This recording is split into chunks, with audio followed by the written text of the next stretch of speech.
Hi everybody, Dacob here. Welcome back to the Fragrant Bunker. Today we are underwater in this gorgeous coral reef scenario of a bedroom as we talk about the top perfumes that I would see characters wear in the Little Mermaid. You best believe.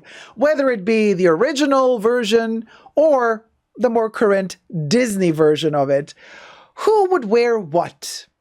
Prince Eric, Ariel, King Triton, Sebastian, Ursula. Well, let's get straight to it. But first, subscribe to my channel if you haven't already here on the tubes. You can also join me on Patreon, superdacob all spelled together there as well for extra perks. Thank you guys, all my patrons who have already pledged. Listen, let's begin with Prince Eric. Now, I want to say this is the top 10, okay, perfumes from the Little Mermaid. But it's not going to be your typical top 10 list. You say, this is funny. This matches to that character, this to that character. Since each character actually goes through some form of growth throughout either the story or the cartoon or the movie, I want to say we can't just give one perfume to one character, but we need to also take in consideration, just like with humans, we grow, we evolve. A character begins in one place and ends in another. Now, whether or not that growth is positive or negative, debatable. You know, we're going to touch base on that. But do they develop at all? We don't know. Let's begin with the god himself, Triton. Okay? King Triton. Now, King Triton goes through some form of evolution. I mean, technically, he is very strict with his daughters, Ariel being the daughter that is most kind of heads in the clouds, even though she's underwater. And he has issues kind of keeping her under control, right? He wants her to be safe. He attributes the loss of his love, his wife, to humans, and he just doesn't trust humans. Ariel, on the other hand, is super fascinated by humans. She wants to see them, to be around them. She wants to learn about them. She loves their art, everything that they drop off of their boats, whether it be on accident or on purpose. She tries to collect in this shrine that she built up to kind of, as she fangirls about humans. So, interesting how for me, she begins as this girl that wants to know more, but is quite ditzy, clumsy, doesn't listen to reason, quite superficial in many ways. You know, she's very much like, la-di-da, la-di-da. And the dad is like, girl, it's super dangerous to just even exist. Be careful. But she doesn't care. So now the easy pick would have been Anna Sui's Mermaid. Duh, the perfume is called Mermaid. But then I looked at, and the bottle has a mermaid on it, and it's super tacky, and it's kind of fabulous. But then I looked at the notes of that perfume, and I thought, no, this doesn't smell like something Ariel would go for when she's in her younger phase, when she's less experienced. This is before she goes, you know, two-legged on the soil after she strikes a deal with Ursula. So we're talking Ariel when she's a little bit more klutzy. And this was really difficult for me to get to, but I finally made my decision. And I know it's a very awkward choice. Very, very strange choice. But I think it really fits her to a T. Like, is she a teenager? Well, not really. She's coming out of her puberty. We don't know, because she's going to fall in love with a prince. Technically, in today's day and age, for the morals, you have to be of age to be in a relationship and get married. So what is she? Over 18 already? Well, she definitely doesn't behave like she's over 18. She behaves like she's 12. So it's like weird, like this attitude of like a young teenie in the body of somebody who's already 18 plus. very bizarre psychology going on with Ariel. So for me, this is why I chose this perfume. Bear with me for several reasons. Here it is. Fits so perfectly underwater in this ocean scenario that I'm in. This is Courage, the mini jupe, or the mini skirt. Now, André Courage was a designer that one of the fathers of space age design and futuristic design. And so this little pebble is kind of one of his symbols. The white color, but also the pink and silver are his signature colorways, but the pebble is also a signature shape of his. Now, several reasons why I chose this for Ariel, early stages Ariel, is because one, the shape, it almost looks like an underwater little, I don't know, jellyfish or a little coral or a little creature that lives underwater. But then the joke that this perfume is called mini skirt. Obviously, Ariel does not wear a mini skirt. She has, fins. I mean, she's a half fish. So she's a mermaid. So kind of for her, it's so typical. Of course, she would want a perfume that has a name of a garment that only a human with two legs would wear. Right? This is why. You see where I'm going with this? So of course she would want a perfume that's called mini skirt. She can't wear a mini skirt because she doesn't have legs, but she can use the perfume mini skirt. This perfume is called mini skirt. And then, very fascinating, the notes. Why I chose this perfume also because it's a childish smell. It wants to be all grown up and mature, but the main accord in this one is watermelon. Again, a reason why I chose it, because there's water in the name. Watermelon comes from water. And as you know, when you cut a watermelon, like 90% of the watermelon is water. And this is also one of the reasons why I chose this, also because of the pinky watermelon color. Then it has grapefruit, jasmine, orange blossom, violet, vanilla, musk, amberwood, and sandalwood in there. So it's kind of like sweet and spicy, but also bubbly. This also resembles like bubbles of air popping up in the water. So I thought, perfection. Mini skirt by Courage. It's also about futurism, space age. She envisions herself somewhere in the future, somewhere else. It's just perfection for Ariel when she is a little bit younger and a little bit more naive before she goes on land. Now, after she's been tricked by Ursula, she goes on land, meets Eric. The whole thing happens, gets her voice back. She's more mature at the end. She gets her prince at the end, right? And what's the smell that I would see her wear once she becomes more mature? And I chose this perfume. This perfume is from the 80s. Also because Disney's cartoon, The Little Mermaid, is from the 80s. So a little bit to homage the 80s as well. This perfume was released in the 80s, but also it's blue. So we have that reminiscence of the ocean, but it's also very futuristic. Here you go. That would be Lulu. And I do believe that Ariel would wear Cacharel's Lulu after she marries Eric, or, Prince Eric, once they get together and they defeat Ursula. So this is the mature Ariel. It's a powdery, flirtatious, fun, joyous, slightly coquette type of smell. Love it. Yes, Ariel has been around the block a couple of times. That's why we got Lulu going on here. This video is being filmed live in front of a live audience, virtual audience. I live stream several times a week on my main superdacob channel. Go follow me there. In fact, I have my live chats here, and Jesus said, Ariel and Lulu, iconic. She's been around the block. Gorgeous. Like, what a transformation to go from here, quite meh, to this. Still, she got issues. Ariel has issues. But we love her because she took chances. She took chances and she went there. That's why this. Now, she's together with Prince Eric. Boy, oh boy. Maybe that's a mistake on her end. I don't know. Having seen Prince Eric in the current Disney movie, I would tell ya, boy, did she make a mistake because he is just terrible. Maybe just the acting was really bad. But the guy who was Eric, oof, first of all, he looks like he's 30 years older than Ariel in the movie, but we digress. So in his case,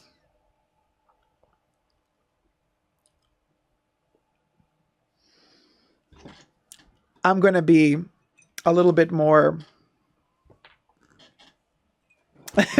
I'm not going to, I don't know. Maybe I'm going to be a little bit too extreme, but here we go. I'm just going to drop it. So,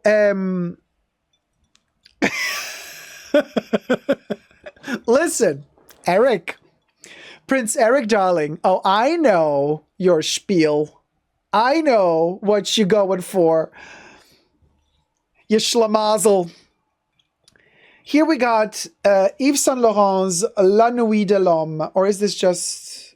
No, it's just L'Homme. It's not La Nuit de l'Homme. It's not the flanker. This is L'Homme. In this special limited edition, a very virile looking phallic bottle designed by Jean Nouvel. I want to say, yes, Jean Nouvel. This is a special limited edition version of L'Homme by Yves Saint Laurent. And yes, the shape says everything you need to know. And Prince Eric is a horny little booger who is completely all over the place. And he would do a lot for a lay in the hay. Hey. So I want to say this is kind of all he thinks about until he meets Ariel. And then when he meets Ariel, I guess this bottle gets even bigger because he thinks even more about Ariel. So, L'Homme, the Man by Yves Saint Laurent. And this particular limited edition Jean Nouvel phallic bottle. There is a little YSL in green at the top, but because I'm using green screen, it's probably going to be transparent. But there it is, swimming like a little tiny pebble in the midst of all of this. Oh, Eric, you're very well endowed. But then he also goes through a transformation. He meets her, and it's difficult, it's complicated. She can't speak in the beginning because of, the deal she made with Ursula, with the pact. And then at the end, however, she gains her voice again. She sings again, and love is in the air, and they get together, marry, whatever they do. This is where Eric becomes really boring to me, because then this just kind of goes down and it's over. And then he turns into something clean and preppy, dare I say, almost creamy. So I guess Eric is down to just white droplets. Nivea. Yes, this is the Nivea or Nivea, depending which country you're in and how you want to pronounce it. There's actually the name of Nivea on it. There it is. Yes, the cream. The Nivea cream is also a perfume. And they have created the perfume to smell just like the cream. I've reviewed this several years ago. And I believe that Eric, after he gets together with Ariel, he kind of just goes to this. It has a pearly look. It's kind of reminiscent of something that came out of the ocean. Although we know it's the white cream, the Nivea cream in the blue tin. So this is supposed to resemble the cream inside. We get it. Then it has the blue sprayer. They just changed the bottle recently to save money. They made the bottles really cheap now with a regular stopper instead of this rounded shape. But this to me is Prince Eric after Ariel. They kind of go together, don't they? This and then, boo, this kind of coming out of that. I don't know. Okay, anyway, what did we do? Nothing. Just saying, Eric, you are kind of bland. Sorry, boo-boo. Now, moving... Let's talk about King Triton. Okay.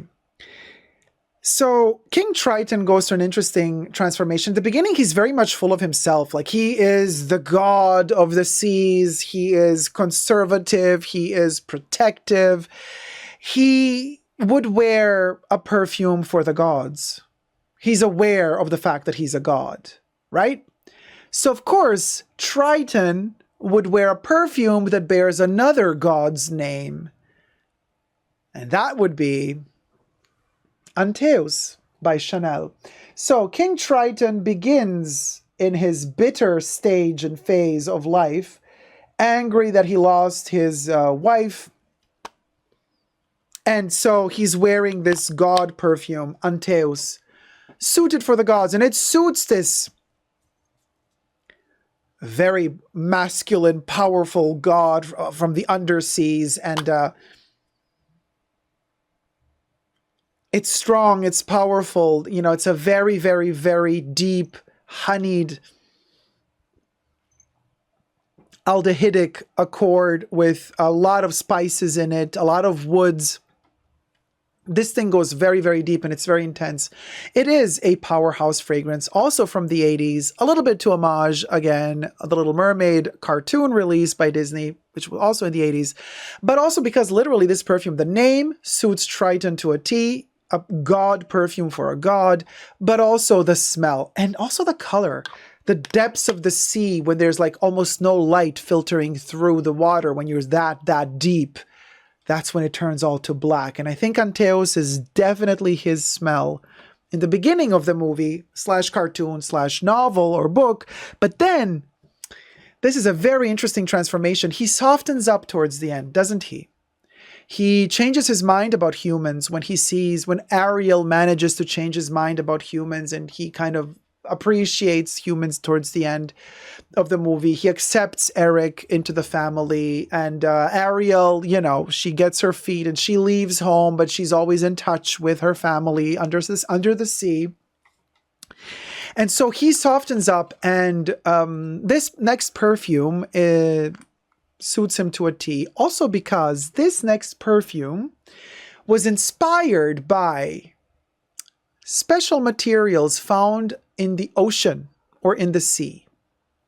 So it suits him to a T. And that would be, y'all, in this little Hermes box. I do have only samples, but I have quite a few of them. They're purple. You know what that means. I've been enjoying this a lot, although I haven't purchased a bottle yet. Maybe something to get for my birthday? It is my birthday month after all, June. But I don't know. Violet Volinka, baby. Violet Volinka. And if you do not know the story behind this perfume, my gosh, let's just spray it. Oh, it is divine. Oh, how I love thee. So, Violet Volinka is inspired, well, it's a leather accord and a violet accord, but, oh my gosh, it's so beautiful.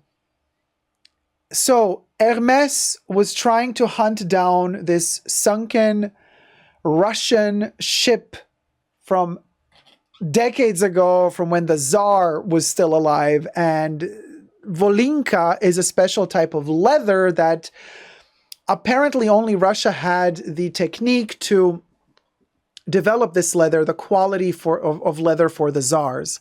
And it is said to be the most superb technique of preparation of leather.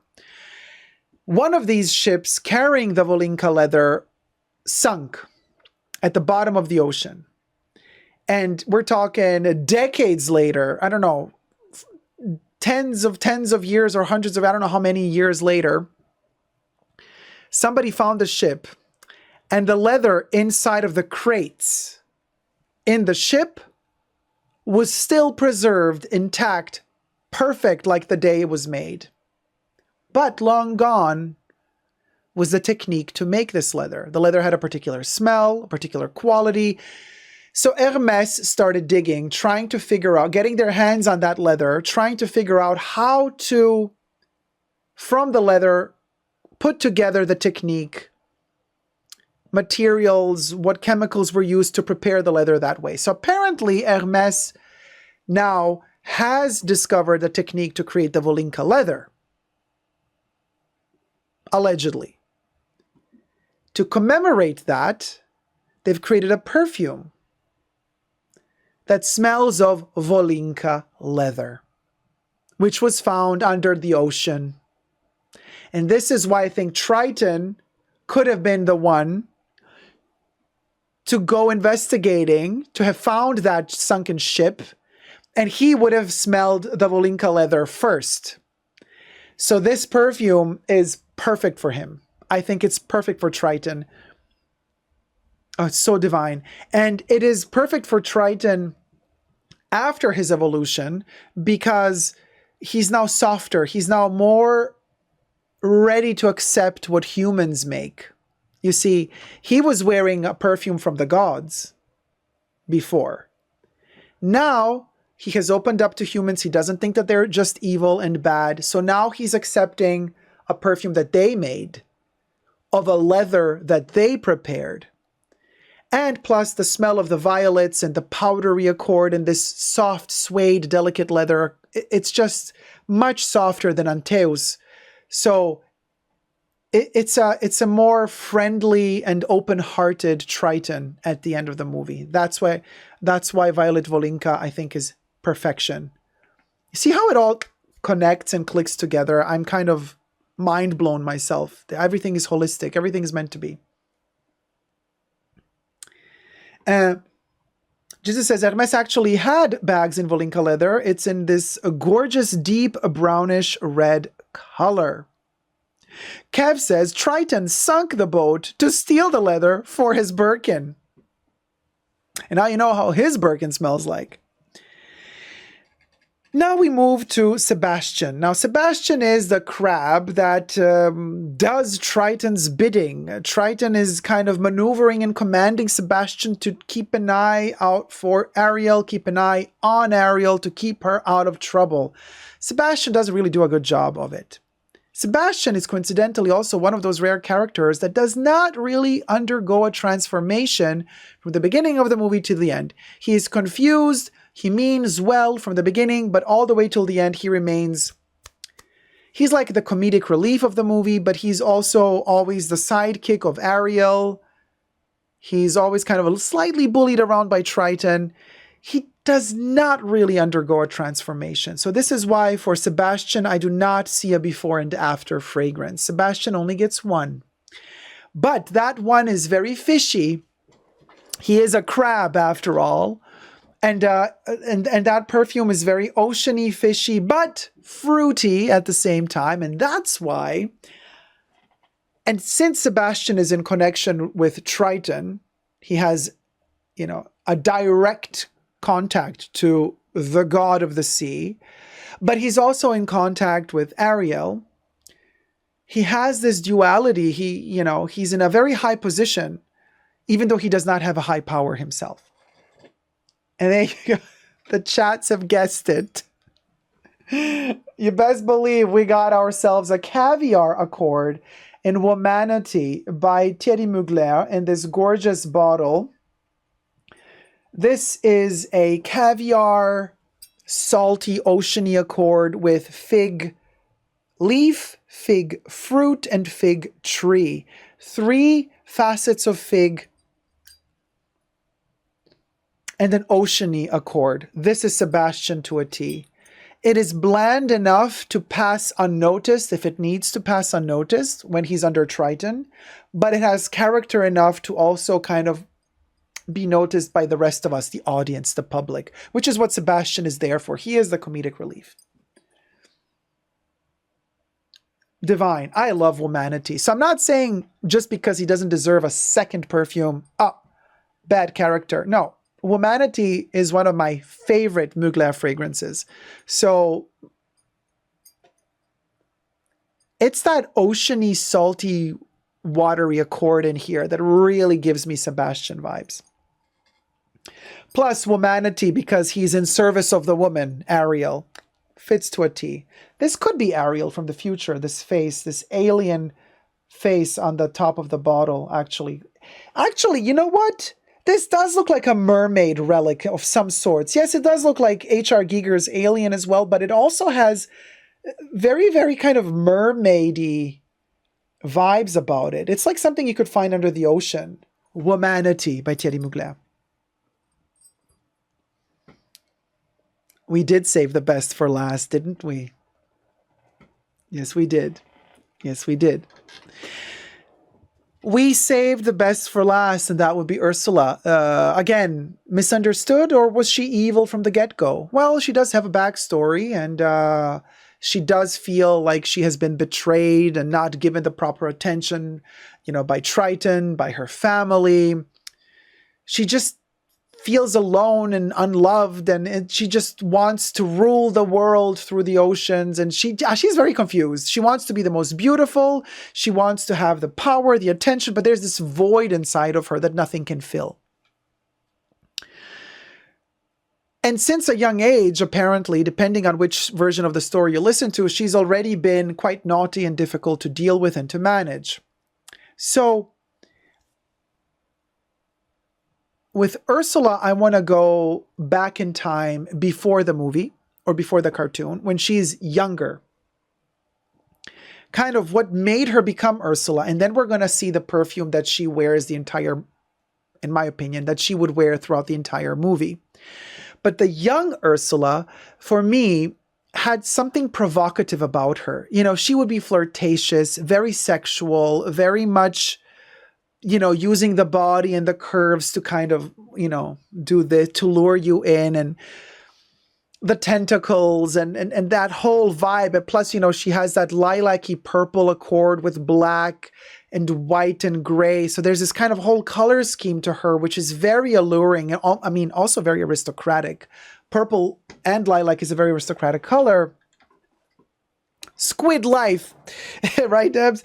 Here you go. She begins with Agent Provocateur. I do believe, if it's going to focus, sorry guys, there you go.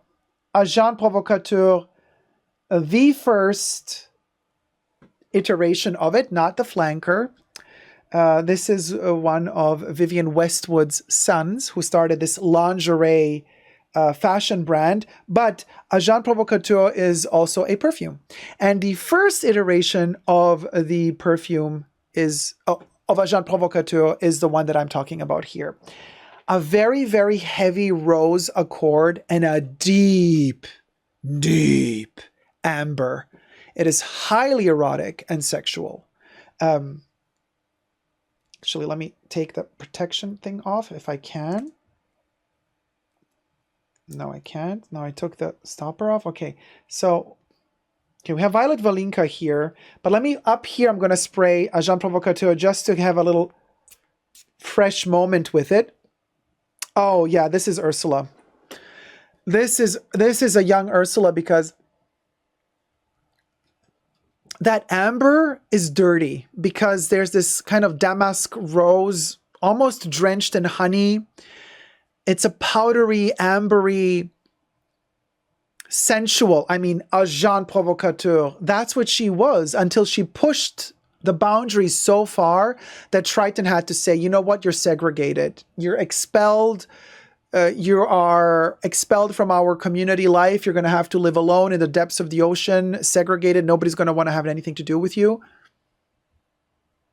So Agent Provocateur is her early days. This is Ursula. This is Ursula in the early days, before she got exiled from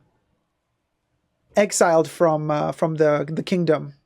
Agent Provocateur. She was a provocateur, provoking constantly. She was that provocative agent, wasn't she? Also in the movie, except by the time she is ready to commit the biggest crime, to unalive another creature even for her own gain, she was ready to take whatever life was needed to get what she wanted. That means she lost her soul in those depths of those oceans, and yet lost the soul while maintaining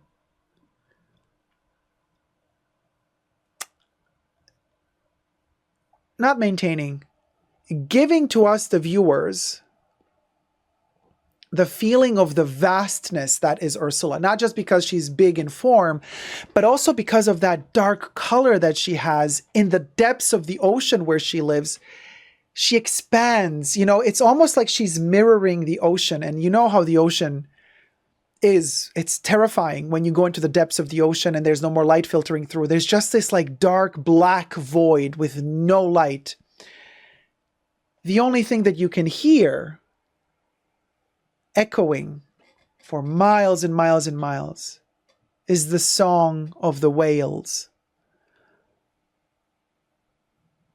Of course, Ursula would be wearing the heaviest ambergris perfume there is.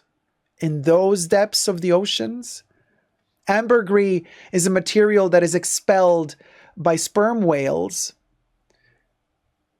It is the most expensive. It's called the gold of the oceans because it is one of the most expensive ingredients in perfumery.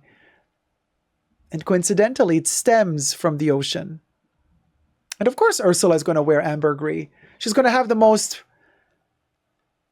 elegant ambergris, the deepest ambergris. She's going to have that ambergris that is going to make you smell her miles and miles away. Like you can hear the song of the whales, you can smell Ursula. And that would be Ensemble Mythique by Guerlain. This is Ursula's swan song, actually, because she's wearing this as she plummets to her end, as she passes away. Ooh, child. And this is the version before the reformulation. So the current version of Ensemble Mythique does not have ambergris listed in the ingredients, but the predecessor, which I have here, still listed on the box ingredients in the back, very clearly stated ambergris extract. This thing is so indolic, so deep, dark, spooky, oceany, dangerous smelling. I mean, this is literally the color of the, she's a squid after all. So when she squirts that black gray color, this is kind of the color she emanates from her. This is Ursula. This is completely Ursula. And it is also sophisticated, It's not just like that I envision Ursula as this character that Disney wanted to portray, the Disney production company, resembling Divine, who I adore, by the way. I have still to this day all the John Waters movies that Divine was acting in, but also Divine's music career, vinyls, records of Divine, amazing. So anyway, this is not just about Ursula looking like a drag queen and being some sort of a comedic, melodramatic version of a villain. I take her seriously when I give her Ensemble Mythique. I take her seriously as a dramatic figure that has failed, completely failed in life, from a personal, emotional point of view to, a social point of view, personal and in extension to that, socially. She has absolutely no tools at her disposal to utilize to allow her and enable her to lead a healthy life in society. She is that dramatic. Like, she is that lost. Like, we have lost her from the beginning. If I were to direct a new version of The Little Mermaid, Ursula would not be this uber-human, gargantuan type of, poor unfortunate souls. She wouldn't be that. She wouldn't have that momentum. I would deliver an Ursula that is serious, not comedic at all. She would be powerful to the viewer because I would portray her in a way that each and every one of you watching that movie would feel empathy for her.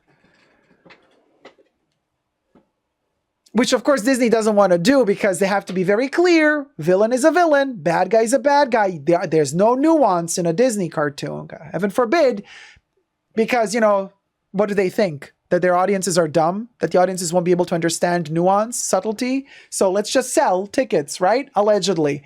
No, my Ursula would be the most tragic depiction of a human you could imagine. And you would feel empathy for her by the end of the movie. That's my Ursula. She would not be a comedic figure at all. You would cry for her at the end. of the movie.